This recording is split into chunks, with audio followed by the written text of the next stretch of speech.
পবিত্র কোরআনুল কারীমের অন্যতম প্রসিদ্ধ সূরা সূরাতুন নিসা। এই সূরার শুরুতে আল্লাহ তাআলা বলেন, ইয়া আইয়ুহান নাসুত্তাকু রাব্বাকুমুল্লাযী খালাকাকুম মিন নাফসিন ওয়াহিদাহ ওয়া খালাকা মিনহা যাওজাহা ওয়া বাথসা মিনহুমা রিজালান কাসীরান ওয়া নিসাআ। আল্লাহ রাব্বুল আলামিন এই সূরার শুরুতে গোটা মানব সম্প্রদায়কে উদ্দেশ্য করে বলেন, ইয়া আইয়ুহান নাস, হে মানব সম্প্রদায়। তার মানে গোটা সৃষ্টি জগতে যত মানুষ আছে সব মানুষদেরকে উদ্দেশ্য করে আল্লাহ তাআলা তাকওয়া অর্জনের নির্দেশ দিচ্ছেন। ইয়া আইয়ুহান নাস ইত্তাকু রাব্বাকুম, তোমরা তোমাদের রবকে ভয় করো। এইখানে যে তাকওয়া অর্জনের আদেশ আল্লাহ তাআলা দিলেন, গোটা মানব জাতিকে দিলেন। বলে এই পৃথিবীতে যত সৃষ্টি আছে শুধু মানুষ নয়, যত সৃষ্টি আছে সব সৃষ্টির রব হলেন আল্লাহ। এজন্য আল্লাহ বলেন, হে মানব সম্প্রদায়, তোমরা তাকওয়া অর্জন করো, আল্লাহ তাআলাকে ভয় করো। কোন আল্লাহ?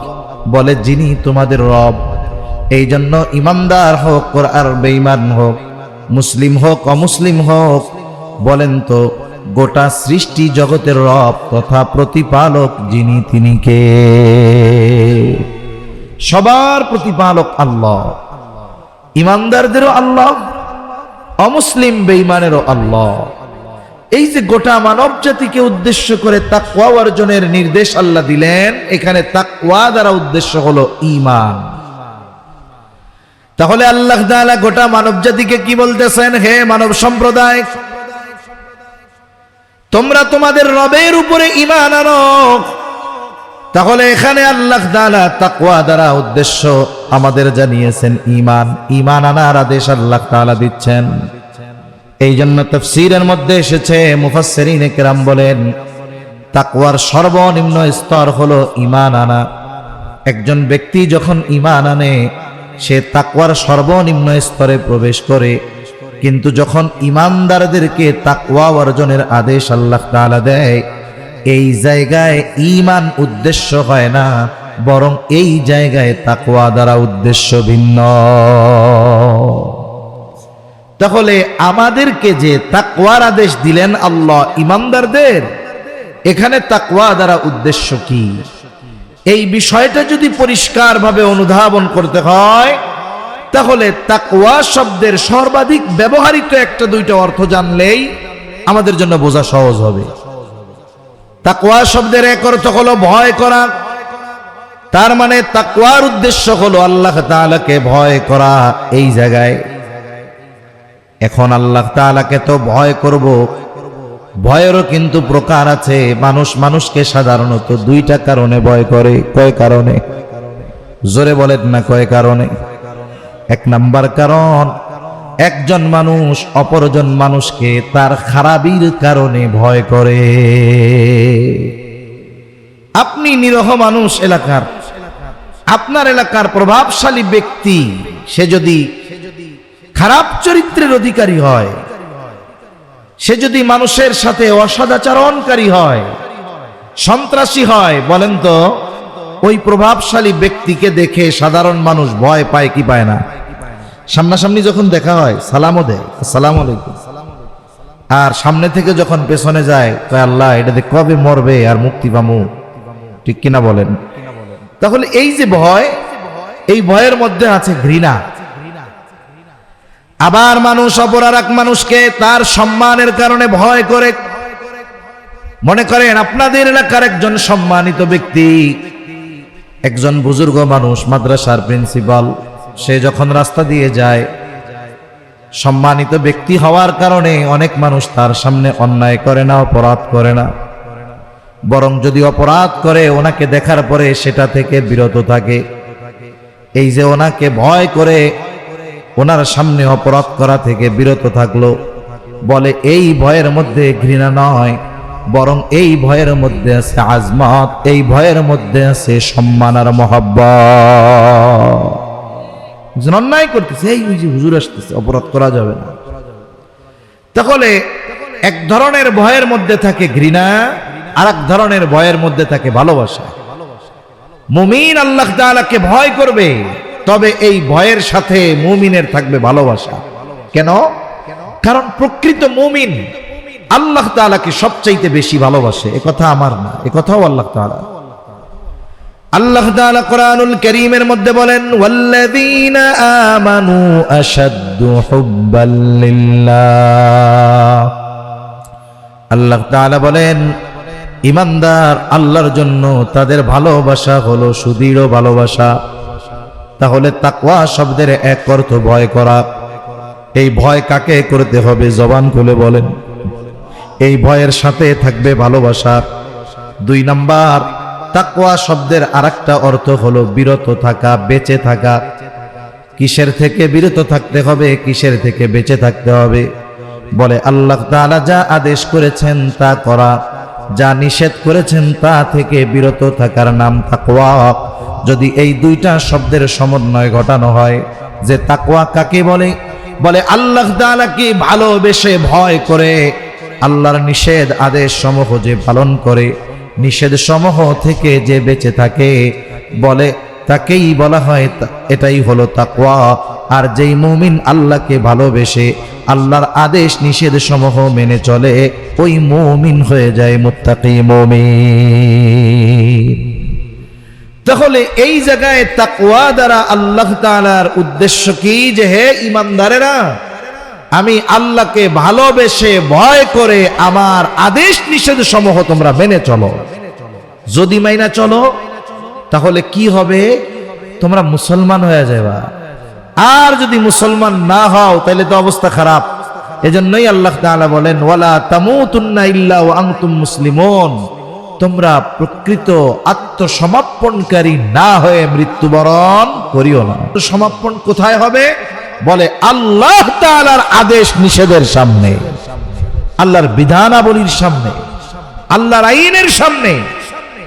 এর সামনে যখন আমরা আত্মসমর্পণকারী হয়ে যাব, তার মানে আল্লাহর বিধিবিধান যখন আমরা মেনে চলব, আল্লাহর বিধিবিধান যখন সমাজে প্রতিষ্ঠার প্রচেষ্টা করব, এর আগ পর্যন্ত আমাদের প্রকৃত মুসলিম হওয়া সম্ভব নয়। তাহলে তাকওয়ার আদেশ আল্লাহ তাআলা কোরআনুল কারীমের মধ্যে দিয়েছেন। নবীজি সাল্লাল্লাহু আলাইহি ওয়াসাল্লাম তাকওয়া অর্জনের ব্যাপারে গুরুত্ব দিয়েছেন। কোরআনুল কারীমের যত বৈশিষ্ট্য আছে, এর মধ্যে অন্যতম একটি বৈশিষ্ট্য হলো, কোরআনের মধ্যে শুধু আল্লাহ তাআলার আদেশ নিষেধ আছে এমনটা নয়, বরং আল্লাহ তাআলার ওই আদেশ ঈমানদার তার গোলাম কেমনে বাস্তবায়ন করবে সেই পদ্ধতিও সাথে সাথে আল্লাহ তাআলা জানায় দেয়। একটা হলো আদেশ করা, শেষ, যে এটা করো, এরপরে আর কোনো কিছু নাই। আরেকটা হলো আদেশ করার সাথে সাথে এই নির্দেশনাও দিয়ে দেওয়া যে এই আদেশটা তুমি এইভাবে এইভাবে এইভাবে বাস্তবায়ন করো। যেমন যে জীবনে ঢাকা যায় নাই, আপনার এই এলাকা থেকে জীবনে কোনোদিন নদী পাড়ি দিয়ে ওই পারে যায় নাই, ঢাকা তো বহুদূর। আপনি যদি ওই লোককে সকালবেলায় বলেন তোমার আগামীকাল ঢাকা যাইতে হবে, সে তো ঢাকা চিনে না। বলেন তো এই আদেশ তার জন্য সহজ হবে না কঠিন হবে? নিঃসন্দেহে কঠিন হয়ে যাবে। কিন্তু আপনি যদি তারে সুন্দর মতো বাস স্ট্যান্ডে গিয়া বাসে উঠায়া দিয়া বলেন যে তুমি বাস থেকে নামবা না, এই বাস একবারে সর্বশেষ যেখানে যাবে, সবাই নাইমা গেলেও তুমি নামবা না, অমুকে তোমারে বাসের থেকে নামায়া নিয়ে যাবে, এরপরে তুমি নামবা। প্রথমে তার কাছে যতটা কঠিন লাগতেছিল, আপনি যখন তারে যাওয়ার পদ্ধতি বলে দিলেন, প্রথমে যত কঠিন লাগতেছিল এখন একটু সহজ লাগবে। আর ঢাকা গিয়া পৌঁছাইয়া ও আপনারে উল্টা ফোন দিয়া বলবে, আরে কাকা, ঢাকা আসা যে এত সহজ, এ তো আগে জানতাম না। তার মানে আদেশ যখন করেছে তখন এটা কঠিন লাগছে, কিন্তু এই আদেশ বাস্তবায়নের পদ্ধতি যখন বলে দিয়েছে তখন এইটা আর আগের মতো কঠিন থাকে নাই, বরং সহজ হয়ে গেছে। ঠিক কিনা বলেন? এজন্য আল্লাহ তাআলা বান্দাকে শুধু আদেশ করেন এমনটা নয়, বান্দাকে শুধু নিষেধ করেন এমনটা নয়, বরং এই আদেশ নিষেধ বাস্তবায়নের পদ্ধতিও আল্লাহ তাআলা বলে দেয়। এই তাকওয়া অর্জনের আদেশ শুধু আল্লাহ তাআলা দিয়েছেন এমনটা নয়, কোরআনুল কারীমের মধ্যে আল্লাহ তাআলা এই তাকওয়া অর্জন বান্দা কিভাবে করবে তাও আল্লাহ তাআলা জানায় দিয়েছে। অনেকগুলা পদ্ধতি আল্লাহ তাআলা বর্ণনা করেছেন, আমরা একটা দুইটা পদ্ধতি নিয়ে কথা বলি। আল্লাহ রাব্বুল আলামিন বলেন, ইয়া আইয়ুহাল্লাযীনা আমানুত্তাকুল্লাহ, আল্লাহ তাআলা বলেন হে ঈমানদারেরা তোমরা মুত্তাকি হয়ে যাও। আমরা যদি জিজ্ঞাসা করি আল্লাহ কেমন করে মুত্তাকি হব, আল্লাহ তাআলা বলেন ওয়াল তানজুর নাফসুম মা কদ্দামাত লিগাদ, আল্লাহ তাআলা বলেন তুমি তোমার আগামীর দিকে নজর দাও যে তুমি আগামীর জন্য কি প্রেরণ করেছো। এখানে আগামী দ্বারা উদ্দেশ্য ভবিষ্যৎ। আল্লাহ তাআলা বলতেছে হে ঈমানদার মুত্তাকি হও। আমরা জিজ্ঞাসা করলাম কেমনে হব, আল্লাহ বলে ঈমানদার তুমি ভবিষ্যতের দিকে নজর দাও, তুমি কি প্রেরণ করেছো। এখানে ভবিষ্যৎ দ্বারা অনির্দিষ্ট ভবিষ্যৎ নয়, দুনিয়ার হায়াতের ভবিষ্যৎ নয়, বরং আল্লাহ তাআলা সুনির্দিষ্ট ভবিষ্যতের কথা বলতেছেন, নিশ্চিত ভবিষ্যতের কথা বলতেছেন। দুনিয়ার যেই হায়াত এটার ভবিষ্যৎ হলো অনিশ্চিত। আজ থেকে 5 বছর পরে আমি আপনি দুনিয়ায় থাকবো কিনা কোনো নিশ্চয়তা নাই। 5 বছর বহুদূর, 5 ঘন্টা পর দুনিয়ায় থাকবো কিনা এর কোনো নিশ্চয়তা নাই। তবে আমাকে আপনাকে মরতে হবে, বলেন তো এটার নিশ্চয়তা আছে না নাই? কথা বলেন না, আসেনি? এজন্য মৃত্যু হলো সুনিশ্চিত ভবিষ্যৎ, আখিরাত সুনিশ্চিত ভবিষ্যৎ। আল্লাহ তাআলা মূলত বলেন বান্দা তুমি তোমার সুনিশ্চিত ভবিষ্যতের দিকে নজর দাও, যে ওই সুনিশ্চিত ভবিষ্যতে তুমি ভালো থাকার জন্য কি প্রেরণ করেছো, পরকালে ভালো থাকার জন্য কি প্রেরণ করেছো, আখিরাতের পাথেয় হিসাবে তুমি কি প্রেরণ করেছো, ওই দিকে তুমি নজর দাও। এজন্য আমাদের উচিত পরকালের হিসাব করা। আপনাদের যত বড় বড় বাজার আছে সব বাজারের মধ্যে দেখবেন বড় বড় ব্যবসায়ী আছে। একজন ব্যবসায়ী হঠাৎ করে বড় ব্যবসায়ী হয়ে যায় না। অনেক ব্যবসায়ী এমন আছে 100 টাকা পুঁজি নিয়ে ব্যবসা শুরু করছে, বলে তার প্রচেষ্টা মেহনত এগুলোর কারণে একটা সময় সে প্রসিদ্ধ বড় ব্যবসায়ী হয়ে গেছে। প্রসিদ্ধ ব্যবসায়ী যারা, এরা সফল ব্যবসায়ী হওয়ার পেছনে যেই বিষয়গুলো কাজ করে এর মধ্যে অন্যতম একটি বিষয় হলো বড় বড় ব্যবসায়ীরা প্রত্যেক দিনের হিসাব প্রত্যেক দিন করে, এরপরে তারা বাড়িতে যায়। বাজার যদি 10টায় বন্ধ হয়ে যায়, 9টার সময় সে দোকান বন্ধ করে দেয়। 9টা থেকে 1 ঘন্টা সে তার সারা দিনের সব বেচা কেনার হিসাব করে নেয়। ব্যবসায়ীরা হিসাব করে মূলত কয়েকটা জিনিসের। একটা হলো আজকে তার বেচা কেনা কত হয়েছে, আজকে তার কয় টাকার মাল কেনা হয়েছে, আজকে তার কত টাকা বাকি গিয়েছে। এই সবগুলোর সমন্বয়ে সে হিসাব বের করে যে আজকে তার লাভ কত আছে। মনে করেন একজন 1 লক্ষ টাকা বিক্রয় করলে তার 20,000 টাকা লাভ হয়। 1 লাখ বিক্রয় করলে 20,000 যদি তার লাভ হয়, কিন্তু ওই দিন যদি তার বাকি যায় 30,000, বলেন তো ওই দিনের বিক্রয়ের লাভ তার পকেটে আছে না পাবলিকের পকেটে? এইভাবে যদি ব্যবসা 1 বছর চলে তাহলে লাল বাতি জ্বলে যাবে। সে যখন হিসাবের পরে বুঝতে পারে যে এইভাবে তো ব্যবসা চালানো যাবে না, আমার বেচা কেনা 50,000 হোক, অর্ধেক হোক, তবে এটা হবে নগদ, লাভ 10,000 হোক, ওইটা আমার কাছে থাকবে। এইবার এই হিসাবের মাধ্যমে সে পরের দিন ব্যবসা কিভাবে পরিচালনা করবে এর একটা রূপরেখা তৈরি করতে পারে।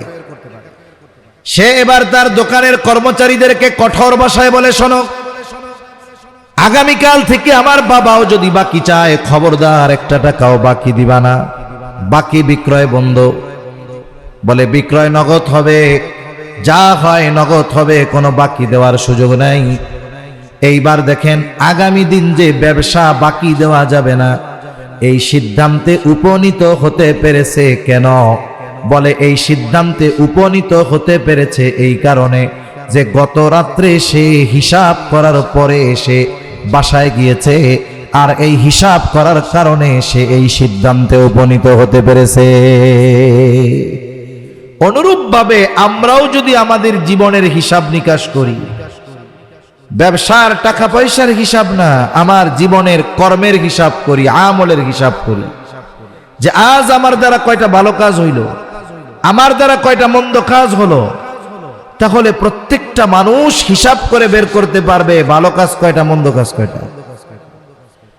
একটা সময় যদি হিসাব ঠিকমতো করা হয়, দেখা যাবে হিসাব করবে, দেখবে ভালো কাজ বেশি, মন্দ কাজ কম। একটা সময় হয়তো এমন হবে যে রাতের বেলা যখন সে হিসাব করবে ঘুমানোর আগে, তার মন্দ কাজ তো নাই, যা করছে সারাদিনে সব ভালো কাজ করছে। এজন্য আল্লাহ তাআলার হুকুম আহকাম মানা, মুত্তাকি হওয়া, এর মূল বৈশিষ্ট্য কি? বলে গুনাহ ছাড়া। এখন যেই ব্যক্তি নিজের আমলের হিসাব করে, ওই ব্যক্তি একটা সময় মুত্তাকি হতে পারে, গুনাহ মুক্ত জীবন গঠন করতে পারে।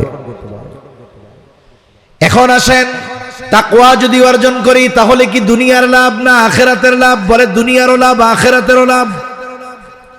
দুনিয়ার লাভ কি? আল্লাহ রাব্বুল আলামিন কোরআনুল কারীমের মধ্যে বলেন, ওয়া মান ইয়াত্তাকিল্লাহা ইয়াজআল লাহু মাখরাজা ওয়া ইয়ারযুকহু মিন হাইথু লা ইয়াহতাসিব। কোন ব্যক্তি যদি আল্লাহকে ভালোবেসে, আল্লাহ তাআলাকে ভয় করে, আল্লাহ তাআলার বিধিবিধান আদেশ নিষেধ মেনে চলে, ওই ব্যক্তি হয়তো মনে করে এর কারণে আমার আখিরাতের লাভ অর্জন হবে, এমনটা নয়। বরং আল্লাহ তাআলা কোরআনুল কারীমের মধ্যে জানায় দেন, আল্লাহ তাআলা ওই ব্যক্তির রিজিকের ব্যবস্থা এমন জায়গা থেকে করবে সে কল্পনাও করতে পারবে না।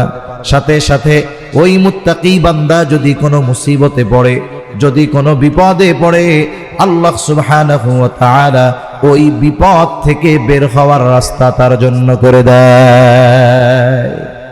শুধু তাই না, আমরা সবাই যদি ইমানদার মুত্তাকি হয়ে যাই, তাহলে আমাদের লাভ কি? আল্লাহ তাআলা কোরআনুল কারীমের মধ্যে বলেন, ওয়ালাউ আন্না আহলাল কুরা আমানু ওয়াত্তাকাউ লাফাতাহনা আলাইহিম বারাকাতিম মিনাস সামাই ওয়াল আরদ। আল্লাহ তাআলা বলেন, লাউ আন্না আহলাল কুরা আমানু ওয়াত্তাকাউ। আল্লাহ তাআলা বলেন, যদি এই জনপদের অধিবাসীরা ঈমান আনে, মুত্তাকি হয়ে যায়। আল্লাহ তাআলা কি বলছেন? যদি ঈমান আনে আর মুত্তাকি হয়ে যায় তাহলে কি হবে?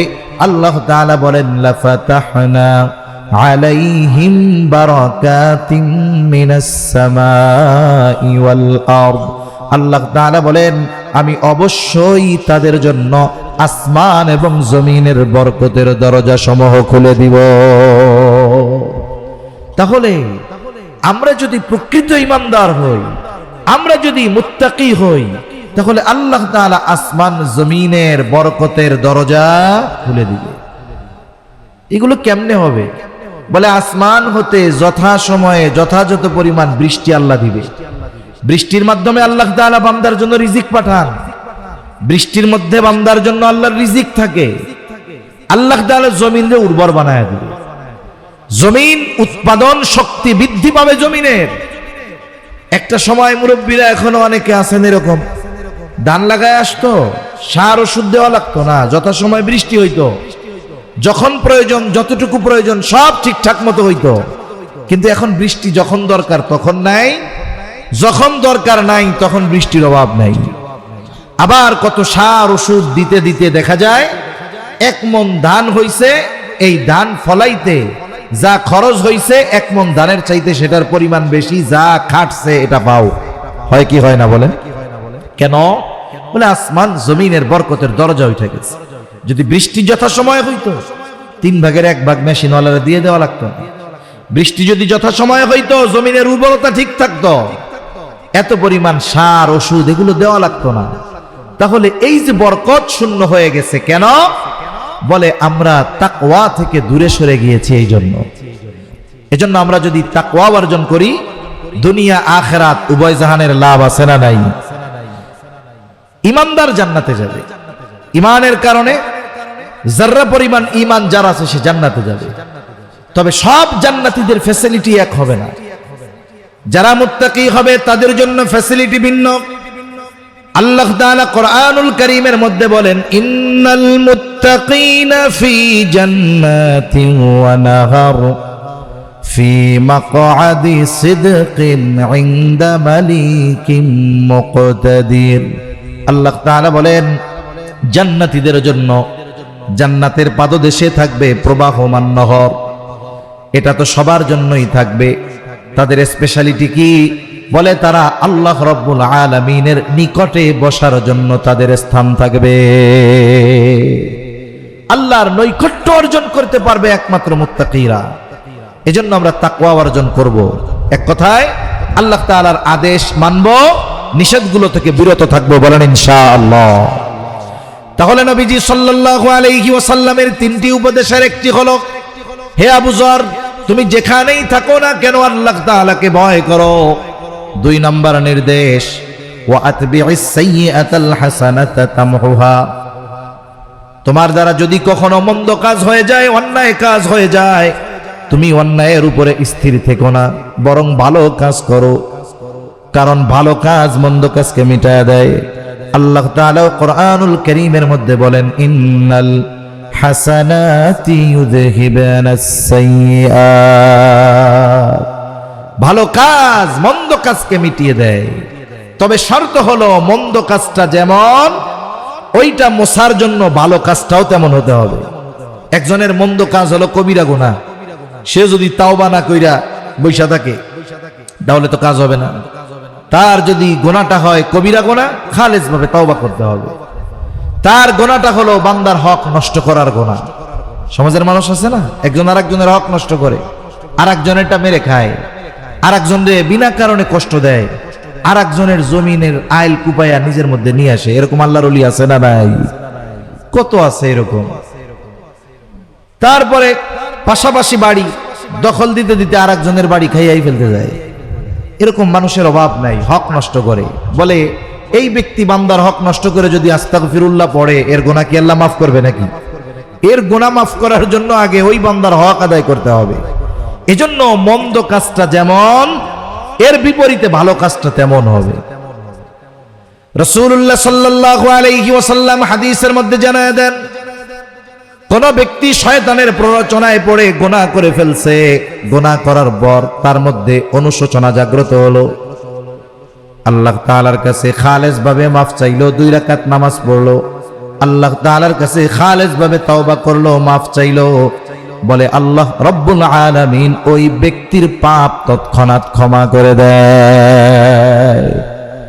এজন্য মন্দ কাজ আমাদের দ্বারা হতেই পারে। শয়তান সর্বদা খারাপ কাজ করানোর জন্য তার মিশন জারি রাখে আমাদের উপরে, হতেই পারে। তবে ওই মন্দ কাজের উপরে স্থির থাকা যাবে না। মন্দ কাজ যদি আল্লাহর হক সম্পৃক্ত হয়, আল্লাহর কাছে মাফ চাইতে হবে। বান্দার হক যদি সম্পৃক্ত হয়, বান্দার কাছ থেকে মাফ চেয়ে নিতে হবে। কারণ আল্লাহ রাসূল সাল্লাল্লাহু আলাইহি ওয়াসাল্লাম বান্দার হকের ব্যাপারে খুব জটিল কথা বলছেন। সাহাবা একরামকে নবীজি সাল্লাল্লাহু আলাইহি ওয়াসাল্লাম জিজ্ঞাসা করতেছেন, তোমরা কি জানো কিয়ামতের দিন সবচাইতে নিঃস্ব কে হবে, কে হবে মুফলিস? সাহাবা একরাম বলল, আল্লাহ এবং তার রাসূল ভালো জানে। নবীজি সাল্লাল্লাহু আলাইহি ওয়াসাল্লাম বললেন, কিয়ামতের দিন ওই ব্যক্তি সবচাইতে নিঃস্ব হবে যার নামাজের অভাব নাই, রোজার অভাব নাই, হজের অভাব নাই, দান সাদকার অভাব নাই। তবে একটা জিনিসের সমস্যা, সে মানুষের হক নষ্ট করত। বলে ওই ব্যক্তি হবে কিয়ামতের দিন মুফলিস, সবচাইতে বড় নিঃস্ব। কারণ দুনিয়ায় সে যাদের হক নষ্ট করেছিল, কিয়ামতের দিন দুনিয়ায় করা ওই আমলগুলো দিয়ে ওই ব্যক্তিদের হক আদায় করা লাগবে। দেখা গেল একজনের 500 টাকা মেরে রেখেছিল, দুনিয়ায় দেয় নাই। কিয়ামতের দিন ওই ব্যক্তি কইল, আল্লাহ আমি ওর কাছে 500 টাকা পাই। আল্লাহ বলবে, দাও, টাকা দিয়ে দাও, হক আদায় করো। ওইখানে কি টাকা পয়সা আছে নাকি? ওইখানে তো টাকা নাই, ওইখানের কারেন্সি নেকি।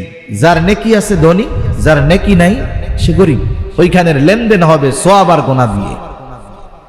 এইবার ওই ব্যক্তি বলবে, আল্লাহ আমার টাকার প্রয়োজন নাই, আমার 500 টাকা লাগবে না, এর বদলে ওই যে হজ করেছিল ওই হজের সওয়াবটা আমার দিয়া দিক। তাহলে চিন্তা করেন, দুনিয়ায় মানুষের ছোট হক নষ্ট করে কিয়ামতের দিন বড় আমল দিয়ে তার হক আদায় করতে হবে।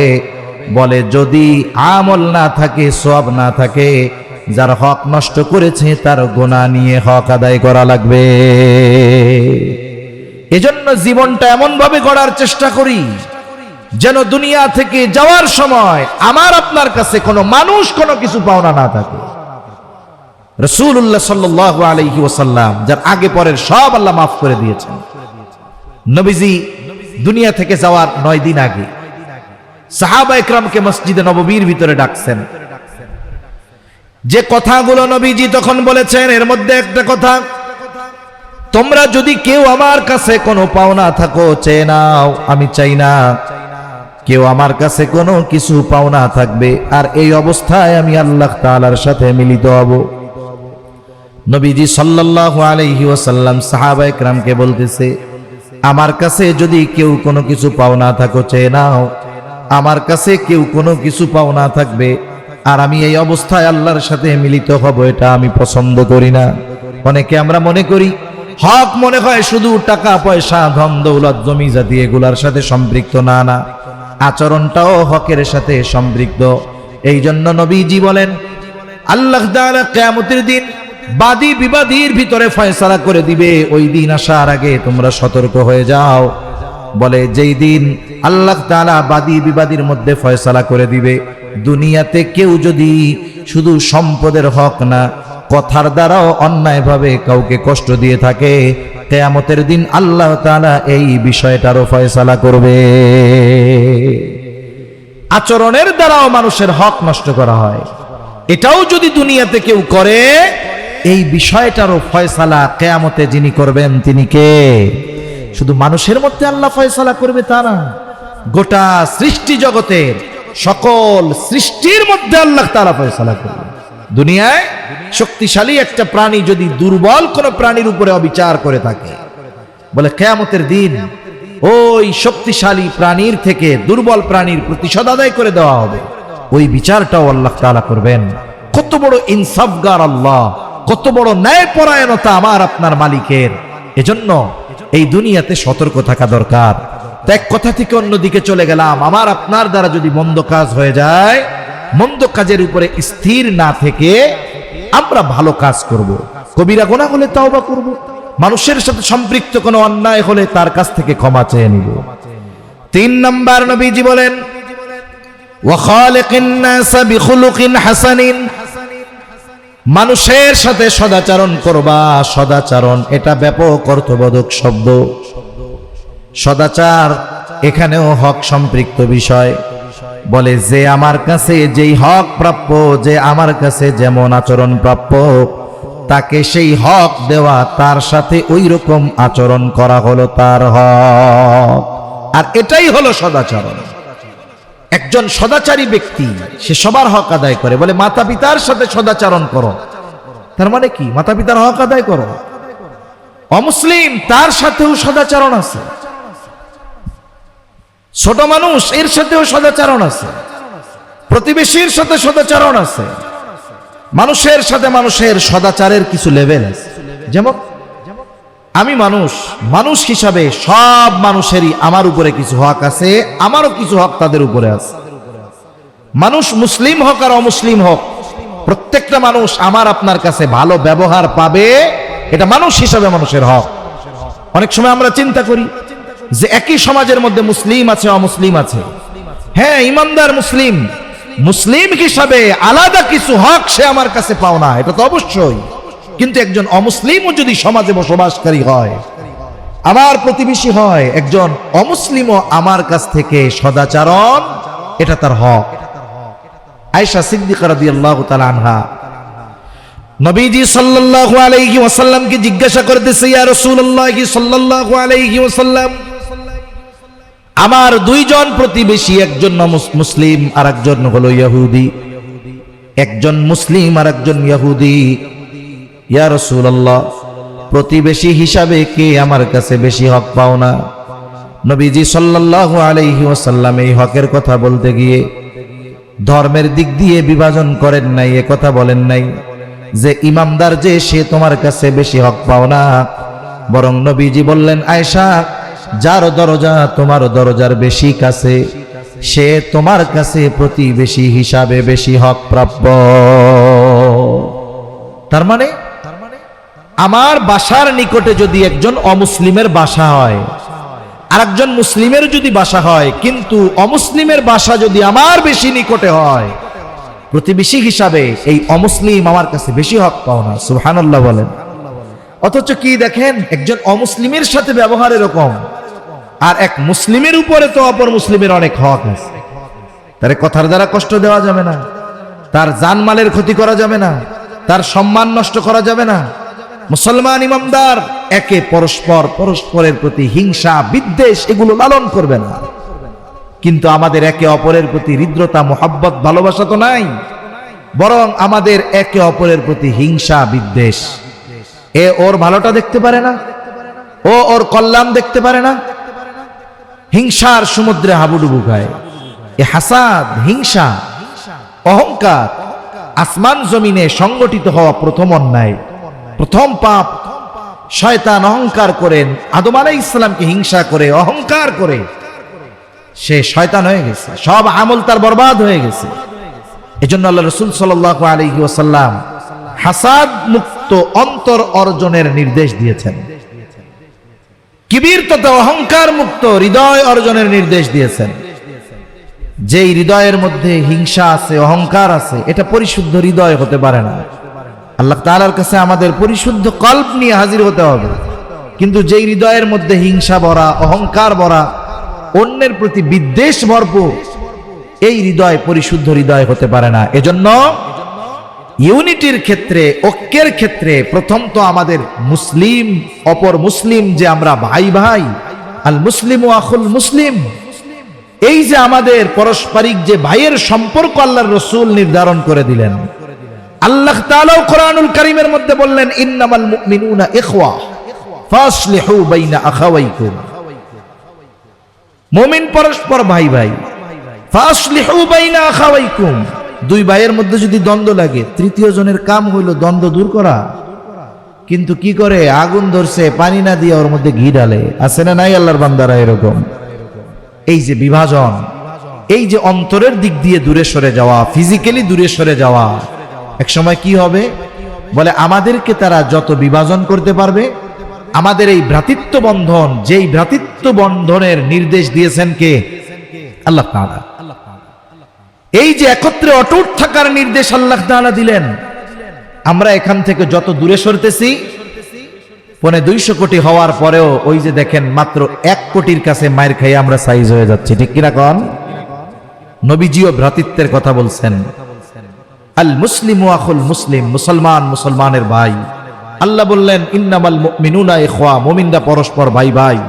আল্লাহ রাসূল সাল্লাল্লাহু আলাইহি ওয়াসাল্লাম আমাদের মধ্যে সম্পর্ক কেমন হওয়া দরকার ছিল?